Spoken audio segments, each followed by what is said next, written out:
Why should I try anymore? What's the point? No one wants to help me anyway.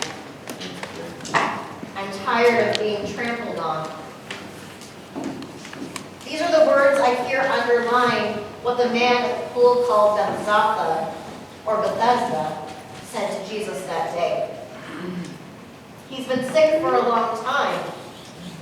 He's there with a community of outcasts. People who were sick or driven away to this place because they had disabilities. People who were there simply because there was no place for them to belong anymore. No place except for at this pool, which could bring them restoration. This pool that sources outside of the Bible claimed an angel of the Lord would visit, stirring up its waters and healing the first person who would touch its rippling waves. These few things, so few, are all we know about this man. But his words have told us quite a bit about who he is and what his life has been. For 38 years he's been at this pool, but he didn't have anyone to help him down to its waters. And on those occasions that he could try to get himself down there by himself in hopes of being healed, he gets pushed to the side. He's forgotten. Now, he never actually answered Jesus' question either. We don't know if he truly wanted to be made well. But we know he's frustrated with what life has looked like at that healing pool. And yet, as resigned as he seemed to this life of waiting and being abandoned, he stays there. Maybe there's a hope he's held on to in the midst of being tired for so long. Are you tired today too? Tired of waiting for something in your life to move forward? Tired of feeling sick all of the time? Tired of feeling like you're the only person who cares about anything anymore? Are you frustrated with the people who seem to so easily be getting ahead in life while you struggle with yours? Do you want to be made well, whatever that might mean? If I had to guess, a lot of us would probably answer some of those questions with a resounding yes. And I say that because, as we know it, life is hard. We each have things in our lives that feel like ginormous weights laying on top of us. We all struggle with something. Some of us may even feel like we're living on the fringes of our communities too.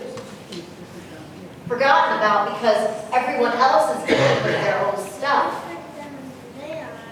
And when those weights feel especially heavy, it becomes easy to just accept them as parts of our lives. It becomes easy to lay out what that tough stuff is and just sit with it. Because that's all we've ever been able to do. What isn't easy? Seeing how anything might ever change. Finding hope. Seeing God in our midst. On that day at the pool of Bethesda, Jesus wasn't sought out by somebody who was begging to be healed or made well. He wasn't even asked what his name was or praised after healing this man. The man he healed didn't drop everything and become his disciple. No, that day Jesus was told a snippet of a story by a person who was in need of restoration, in need of loving community. And Jesus provided that restoration, that hope that was so sorely needed.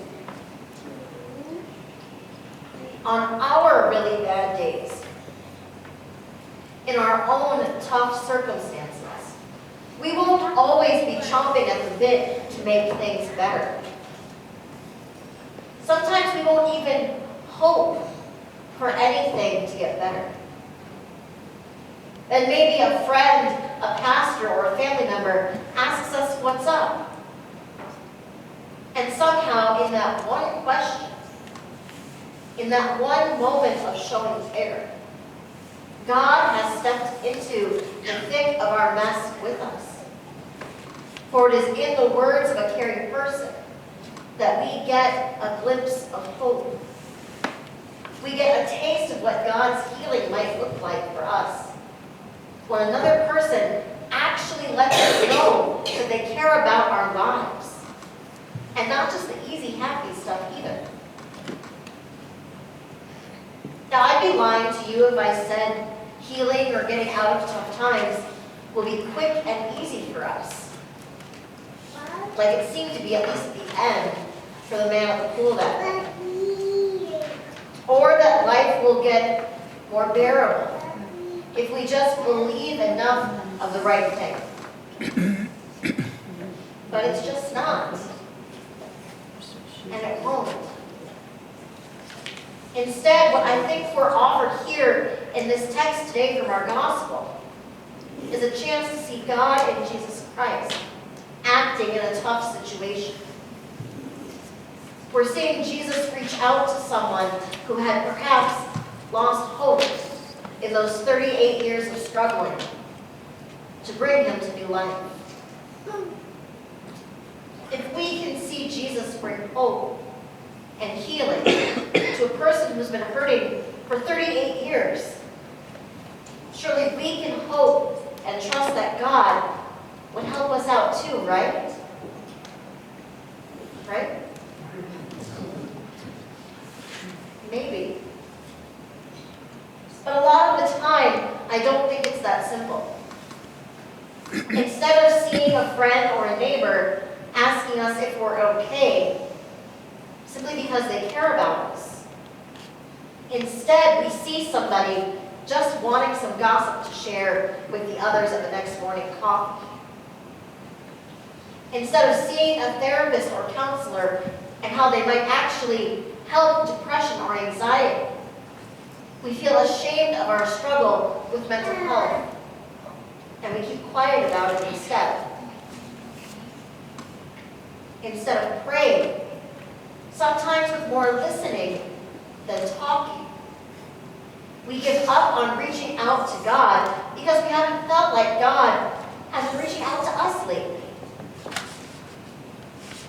We stay on our mats by the pool when God is telling us to get up and get going. It isn't easy to see hope, to see God, when life throws a punch or two our way, or what feels like a million punches to our minds, our bodies, or our spirits. Yet the promise of the gospel is that God is indeed with us, bringing, offering hope and restoration. Not because we're perfect disciples who never question or fall short, but simply because we are who we are, God's people, called from places of exclusion and hopelessness to places of joy and authentic, loving community. A people called to lift one another up with words of encouragement and peace, as other voices or people seek to destroy that which God has placed in us for good. This morning, there is hope.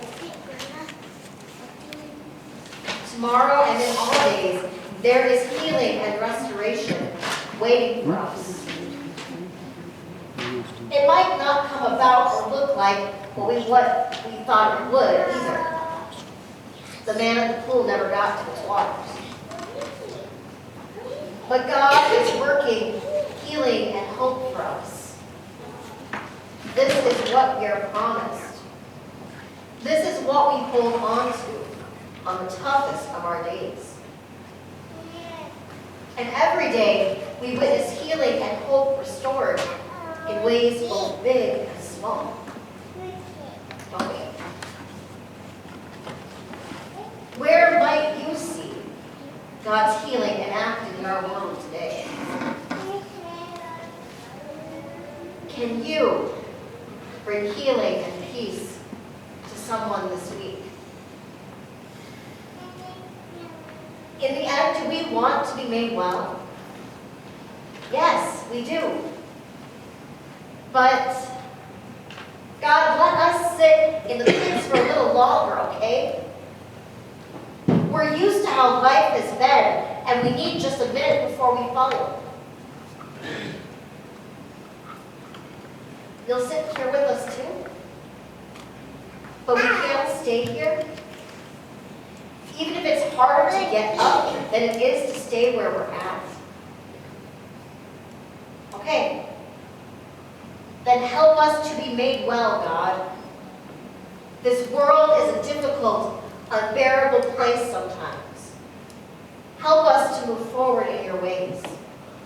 Bring us your light and your joy, your new life, as we gather our mats and tell the world about your healing and the God who makes it possible. On that Sabbath day, when Jesus wasn't supposed to be healing anybody, on a Sabbath day when no person should be claiming that they are working healing on God's authority, Jesus made a reluctant, hurting man well again.